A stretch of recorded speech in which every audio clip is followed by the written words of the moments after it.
Hello नमस्कार दोस्तों, स्वागत है आप सभी लोगों का सीडीपीजी वाला पे। मेरा नाम है योगेश लाहनकर, आपका हिस्ट्री का टीचर, और आपके लिए एक बहुत ही शानदार सेशन लेके आया हूं। बहुत सारे बच्चों ने इसके ऊपर मुझे सवाल पूछा था कि how to make notes for CET history. हम सीईटी पीजी की तैयारी कर रहे हैं, हिस्ट्री विषय की तैयारी कर रहे हैं, इसमें नोट्स कैसे बनाने हैं इसके बारे में बहुत सारे बच्चों ने मुझसे टेलीग्राम के ऊपर, मेरे जो टेलीग्राम लाइव होते हैं उन सेशंस में और पर्सनल विंडो पे आके भी बहुत बार ये वाला क्वेश्चन पूछा है। तो चलिए, बहुत ही क्रिस्प सेशन में हम लोग ये जानेंगे कि किस तरीके से हम लोग नोट्स जो हैं वो बना सकते हैं। लेकिन आगे बढ़ने से पहले मैं आप सभी लोगों को याद दिलाना चाहूंगा, समर्थ 2.0 फॉर सीईटी पीजी हिस्ट्री 2026 ये बैच हमारी लॉन्च हो चुकी है। 5 मॉड्यूल होते हैं, ancient, early medieval, medieval, modern and world history. ये पांचों मॉड्यूल इसमें बहुत ही डिटेल में कवर किए जाते हैं, डिटेल नोट्स प्रोवाइड किए जाते हैं, क्लास की पीपीटी मिलती है, डेली प्रैक्टिस प्रॉब्लम्स मिलते हैं एंड मेरा गाइडेंस आपको कंटिन्यूसली मिलता रहता है मात्र 3499 के प्राइस में। तो आपको ज़रूर इसको मतलब एक बार इसके बारे में सोचना ज़रूर चाहिए। इसके अलावा ये जो क्यूआर कोड है, ये सीईटीपीजी हिस्ट्री के हमारे पीडब्ल्यू के टेलीग्राम चैनल का क्यूआर कोड है, इसको स्कैन करके ज़रूर ज्वाइन कर लीजिएगा। चलिए बात करते हैं कि किस प्रकार से आप सीईटीपीजी हिस्ट्री की अगर प्रिपरेशन कर रहे हैं तो नोट्स बनाएंगे। ठीक है, तो चलिए पहले ट्रिक के बारे में जान लेते हैं। पहली ट्रिक है फॉलो द रेशियो ऑफ 100:10। अब ये रेशियो कैसा है? ये रेशियो एक्चुअली है पेजेस का, पेजेस। ठीक है, ये रेशियो को आपको फॉलो करना है। मतलब इसका ये है कि आपको माइक्रो नोट्स बनाने हैं। अगर आप 100 पेजेस रीड करते हैं, 100 पेजेस अगर रीड करते हैं तो 10 पेजेस में आपके माइक्रो नोट्स जो हैं वो बनने चाहिए। ठीक है, और ये 10 पेजेस भी मैंने आपको अपर लिमिट दे रखी है।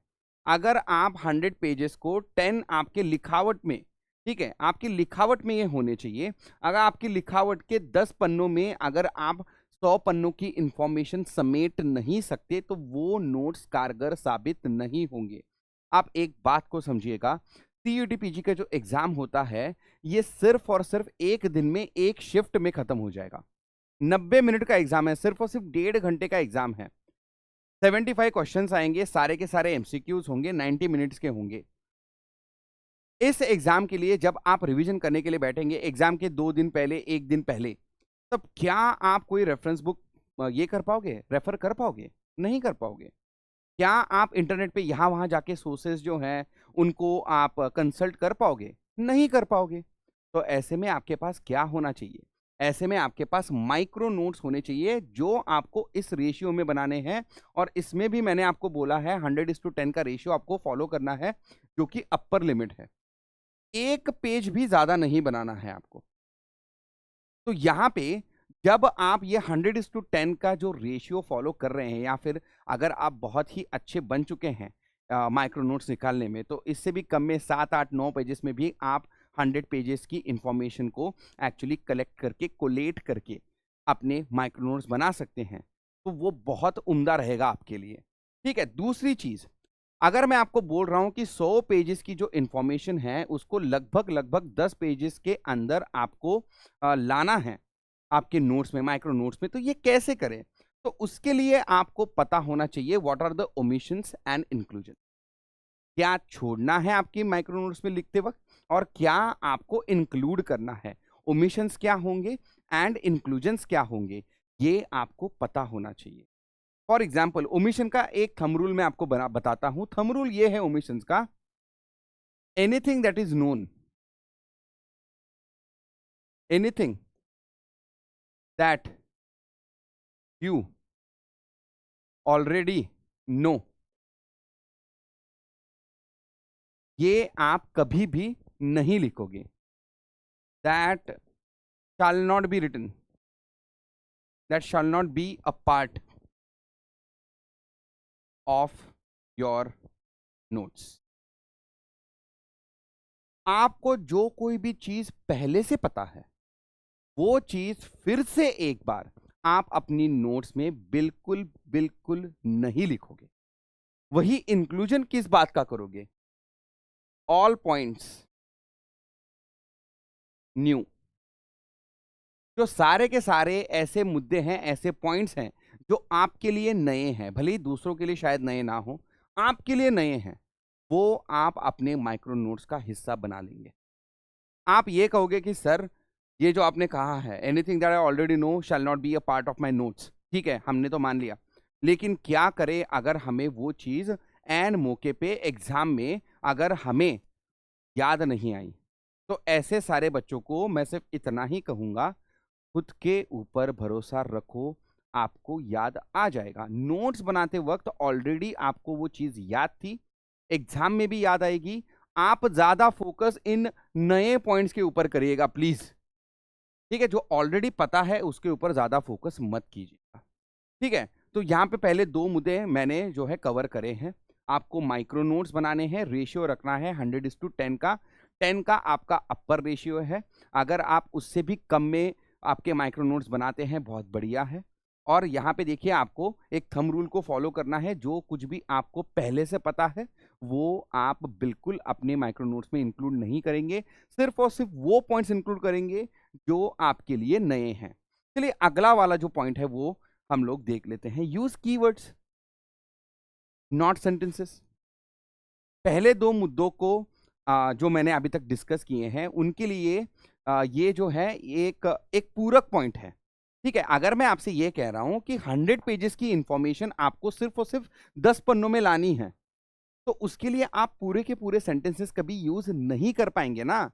अगर आप पूरे के पूरे सेंटेंसेस यूज करते बैठेंगे तो बहुत बड़े बड़े नोट्स बन जाएंगे। वो नोट्स आप एग्जाम के पहले रिवाइज करने के लिए यूज नहीं कर पाएंगे। तो इसी वजह से आपको क्या करना है, कीवर्ड्स ही यूज करने हैं, कीवर्ड्स ही यूज करने हैं। और कीवर्ड्स को यूज करने के अलग अलग तरीके हो सकते हैं, ठीक है? कीवर्ड्स यूज करने का सबसे बढ़िया तरीका जो हिस्ट्री के लिए है वो है यूज ऑफ फ्लो चार्ट्स, ठीक है? तो किस तरीके से चीजें घटती चली गई, एक फ्लो चार्ट में अगर आपने खुद को समझाने की कोशिश की, एरोज लगाने हैं सिर्फ, ठीक है? तो एक्स तो ए चीज थी, ए की वजह से बी हुआ, बी की वजह से सी हुआ, सी की वजह से डी हुआ, डी की वजह से ई हुआ। इस तरीके से एक फ्लो चार्ट बनाते हुए चलिएगा। जहां कहीं पे भी एक्ट्स हैं या फिर अलग अलग चीजें हैं, एक्ट्स यानी जो ब्रिटिश गवर्नमेंट ने पास किए हुए एक्ट्स वगैरह है, ये करने के लिए आप टेबल्स का भी इस्तेमाल कर सकते हैं। टेबल्स, टेबल्स में आप सिर्फ उतनी ही जानकारी लिखोगे जिसके ऊपर आपको भरोसा है कि भाई इस एक्ट का ये चीज जो है एग्जाम में पूछा जा सकता है, ठीक है? तो एक्सपेक्टेड जो है क्वेश्चंस, वही चीजें आप ऐसे टेबल्स में वगैरह लिखोगे। तो कीवर्ड्स का इस्तेमाल करते वक्त सिर्फ आपको ऐसे प्लेन नोट्स नहीं बनाने हैं, कीवर्ड्स का इस्तेमाल यानी फ्लो चार्ट्स का इस्तेमाल, टेबल्स का इस्तेमाल, ठीक है? इसके अलावा क्रोनोलॉजी इज क्रूशियल। तो मैंने अभी अभी फ्लो चार्ट के बारे में बात की, क्रोनोलॉजी आपके लिए हिस्ट्री में बहुत ज्यादा क्रूशियल है। मैं हमेशा से कहता आ रहा हूं, ancient India, ancient Indian history, medieval and modern, ये सारी की सारी जो इंडियन हिस्ट्री है ना, इसके ऊपर आजकल क्या होता है, क्या होता है, क्रोनोलॉजी बेस्ड क्वेश्चंस जो है पूछे जाते हैं। अब एंशिएंट इंडियन हिस्ट्री की अगर बात करें तो यहां पे कुछ 100 सालों तक का भी डिफरेंस हो जाएगा, तब भी चल जाएगा, क्योंकि इतने बड़े बड़े पीरियडाइजेशन यहां पे करके रखे हैं। वहीं अगर हम मिडिवल इंडियन हिस्ट्री की बात करते हैं तो यहाँ पे ईयर्स आपके लिए काफी ज्यादा इंपॉर्टेंट हो जाते हैं। कौन से ईयर में एग्जैक्टली कौन सा युद्ध हुआ है, ये आपके लिए इंपॉर्टेंट हो जाता है, किसकी बर्थ हुई, किसकी डेथ हुई। वहीं अगर हम मॉडर्न इंडियन हिस्ट्री की बात करते हैं तो यहाँ पे ना बल्कि साल, आपको एक्चुअली कभी कभी तो डे एंड इवन मंथ भी याद रखना पड़ता है, तभी आप ये क्रोनोलॉजी ठीक से कर पाओगे। क्योंकि मॉडर्न इंडियन हिस्ट्री इतनी ज्यादा डिटेल में है और हर एक मंथ में, हर एक साल के, हर एक ईयर के, हर एक मंथ में इतनी ज्यादा घटनाएं घटी हैं कि आपको ये जो क्रोनोलॉजी है वो उस प्रकार से ठीक से याद करनी पड़ेगी। तो मैं आपसे एक बात कहना चाहूंगा, जब कभी भी आप ये पढ़ाई कर रहे हो, माइक्रो नोट्स बना रहे हैं ना, तो आपको क्या करना है, इंपॉर्टेंट इवेंट्स जो हैं, इंपॉर्टेंट इवेंट्स, इसकी एक स्पेशल शीट बनानी है। अब ये जो इंपॉर्टेंट इवेंट्स हैं इसमें सारे इवेंट्स आएंगे, भले वो आपको पता हो ना पता हो। क्यों? क्योंकि आप एक क्रोनोलॉजी क्रिएट कर रहे हैं, आप एक क्रोनोलॉजी क्रिएट कर रहे हैं, इसकी वजह से सारे के सारे इंपॉर्टेंट इवेंट्स जो हैं आप उसमें एक के बाद एक जो है जिस प्रकार से क्रोनोलॉजी है उस प्रकार से लिखते चलेंगे। तो इसमें आपको सब कुछ इंक्लूड करना है, each and every event that you come across while preparing your micro notes, सारे के सारे आपको इस पर्टिकुलर शीट में लिखने हैं। तो क्या करना है आपको? इवेंट, ये आपका टाइमलाइन, टाइम फ्रेम, ऐसा लिखना है, ठीक है? इवेंट एंड टाइम फ्रेम, और इवेंट को यहां पे डिस्क्राइब करें कम कम से कम शब्दों में, ठीक है? For example independence of India, time frame में 15 अगस्त 1947, इस तरीके से लिखेंगे, ठीक है?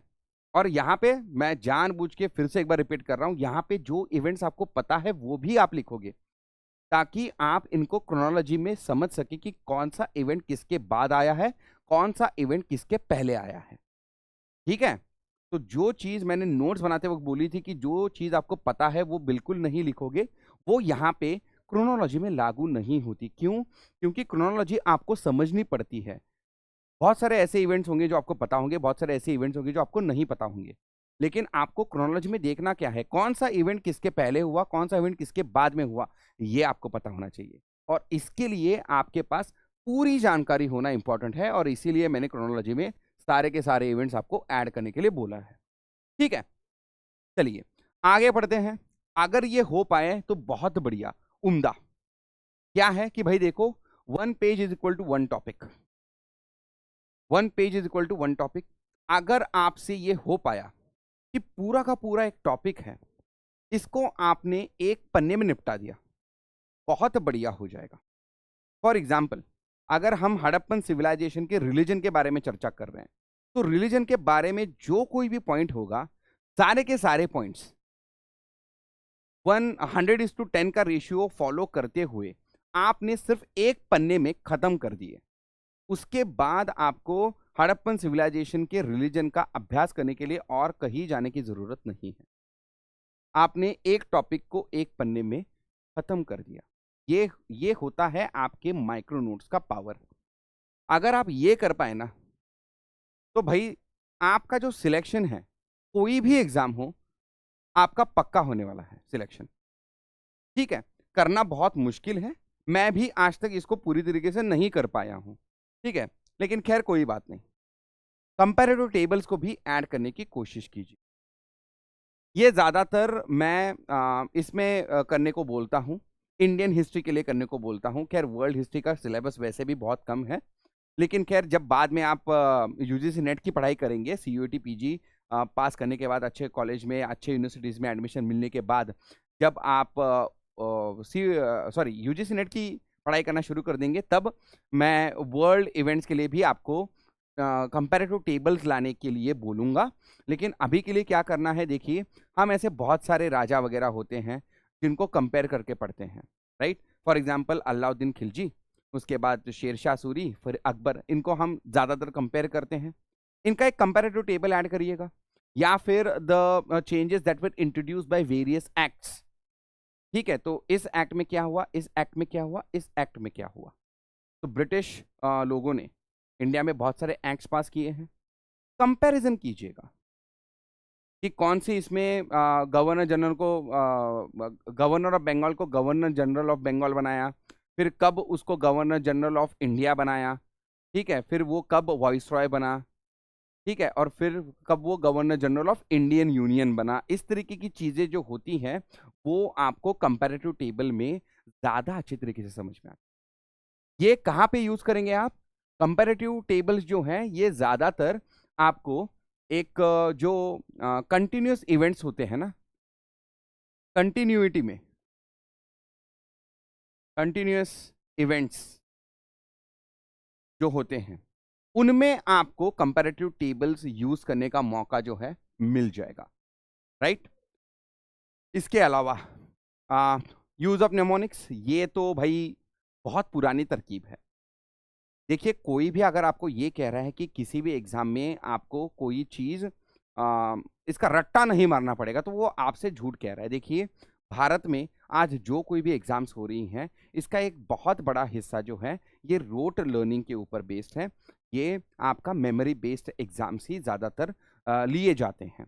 एनटीए का जो स्वरूप है पूरी तरीके से आप देख सकते हैं। आप कोई भी पुराना पेपर खोल के देख लीजिए, आपको क्वेश्चन पेपर खोलते ही समझ में आ जाएगा कि ज़्यादातर क्वेश्चंस जो हैं मेमोरी बेस्ड हैं। तो ऐसे में बहुत सारे बच्चों को प्रॉब्लम आती है कि मुझे ये याद नहीं होता, वो याद नहीं होता। किसी भी फनी तरीके से नेमोनिक यूज करके आप इसको याद कर सकते हैं।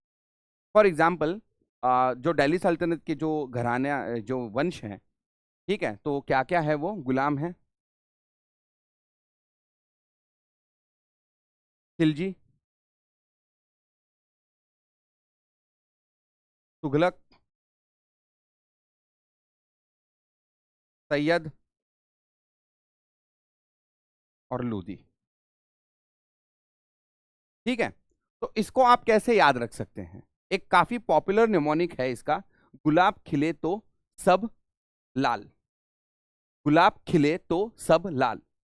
गुलाब गुलाम, खिले खिलजी, तो तुगलक, सब सैयद, लाल लोधी। गुलाब खिले तो सब लाल। ठीक है, इस तरीके से आप कुछ कर सकते हैं। ठीक है, आगे बढ़ते हैं। Integration of maps and diagrams, ये काफी इंपॉर्टेंट है। मैंने आपको पहले ही फ्लो चार्ट्स के बारे में बताया है, टेबल्स के बारे में बताया है। तो डायग्राम्स वगैरह जो है, मैप्स वगैरह है, इसकी जो लर्निंग होती है काफी बढ़िया होती है। जो मैप्स मैं कहने जा रहा हूं ना, ये आपके स्टेंसिल मैप्स होने चाहिए। स्टेंसिल,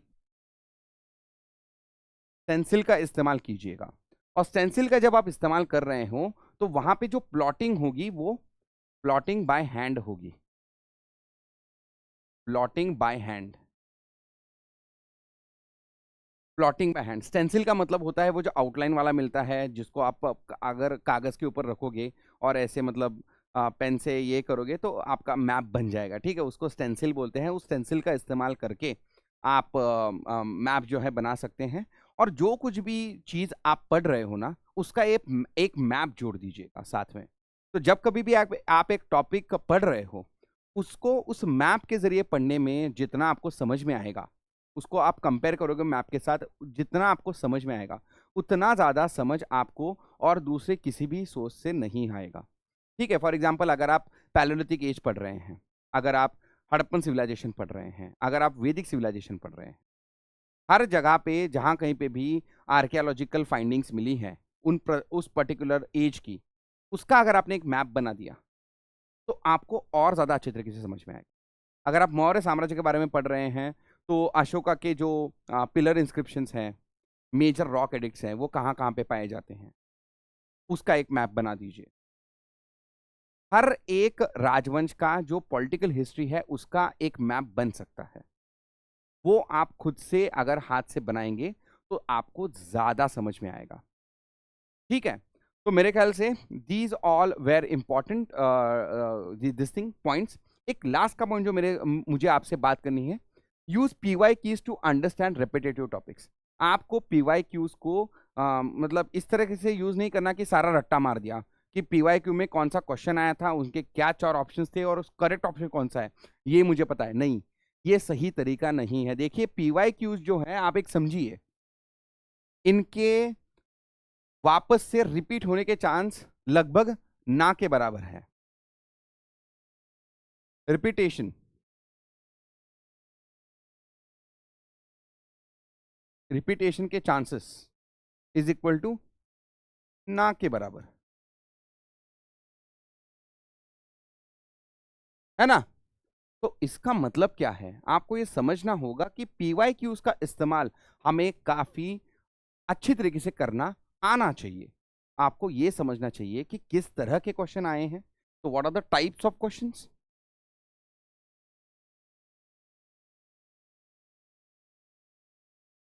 किस टॉपिक से क्वेश्चन आए हैं, so topics of the question,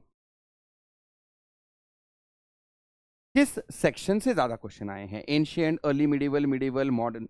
तो sections of the questions, the type of answers that they have given, the type of distractors that they have used in the option. Distractors का मतलब होता है 4 option में से ऐसे कुछ ऑप्शंस होते हैं जो आपका ध्यान सिर्फ डिस्ट्रैक्ट करने के लिए दिए होते हैं। तो डिस्ट्रैक्टर किस तरह से यूज किए गए हैं? सही आंसर कौन सा है? क्या उसमें आपको कोई पैटर्न दिख रहा है? ये जो सारी चीजें हैं आपको समझ में आनी चाहिए। तो हमने ये नोटिस किया है कि क्रोनोलॉजी के ऊपर ज्यादा क्वेश्चंस आ रहे हैं। मॉडर्न इंडिया की क्रोनोलॉजी काफी ज्यादा टफ पूछी जा रही है। बुक एंड ऑथर के ऊपर काफी ज्यादा क्वेश्चंस पिछले 2 सालों में आए हैं। 2025 और 2024 में काफी ज्यादा क्वेश्चन आए हैं बुक एंड ऑथर के ऊपर। लेकिन वहीं अगर देखें आर्ट एंड आर्किटेक्चर के ऊपर बहुत ही बेसिक लेवल के क्वेश्चंस आए हैं। इस तरह के जो ऑब्जर्वेशंस होते हैं वो आपको पीवाईक्यूज को पढ़ाई करने के बाद ही समझ में आएंगे। ठीक है, तो मेरे ख्याल से ये लास्ट टिप था मेरा। एक बार फिर से मैं आपको बता दूं, समर 2.0 जुलाई से लॉन्च किया है हमने। पांचों के पांचों मॉड्यूल सीयूईटी पीजी के लिए हम यहाँ पे इन डिटेल पढ़ा रहे हैं। नोट्स भी मिलेंगे, पीपीटीज भी मिलेंगी, डेली प्रैक्टिस प्रॉब्लम्स भी मिलेंगे और आपको गाइडेंस भी मिलेगा। 3499 is the price. You should definitely check this out. ठीक है, तो इसी के साथ ये सेशन समाप्त होता है। सीयूईटी पीजी हिस्ट्री की तैयारी में किस तरीके से आपको नोट्स बनाने चाहिए, इसके ऊपर ये सेशन मैंने लिया है। बहुत बहुत धन्यवाद इसको देखने के लिए। आई होप ये सेशन आपके लिए एक इंफॉर्मेटिव सेशन के तौर पे मतलब आपके काम आएगा। ठीक है, सो बहुत बहुत धन्यवाद दोस्तों, आखिर तक मेरे साथ बने रहने के लिए। Bye bye.